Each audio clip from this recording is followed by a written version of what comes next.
વડોદરા મહાનગરપાલિકાના સર સયાજીરાવ સભાગૃહ ખાતે આજરોજ મળેલી સામાન્ય સભા આપણા પદ્મશ્રીથી સન્માનિત એવા સ્વર્ગવાસી શ્રી જોરાવરસિંહજી જાદવ, પૂર્વ મ્યુનિસિપલ સભાસદ શ્રી ખોડાભાઈ ચોથાભાઈ ભરવાડ તથા પૂર્વ મ્યુનિસિપલ સભાસદ શ્રી મગનભાઈ જસવંતલાલ દેસાઈજીના અચાનક લેવામાં આવેલી તેમની વિદાય અને આવા દુઃખના પ્રસંગે સમગ્ર સભા આ માટે પરિવારની સાથે લાગણી અનુભવે છે અને વડોદરા મહાનગરપાલિકાની પ્રણાલિકા અનુસાર આજ રોજ આ મળેલી સામાન્ય સભા મુલતવી રાખવામાં આવી। સૌએ સાથે મળી 2 મિનિટ મૌન પાળ્યું।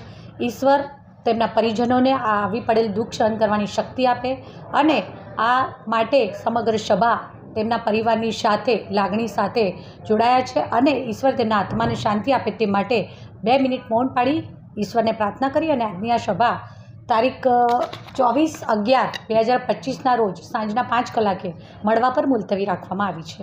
આભાર।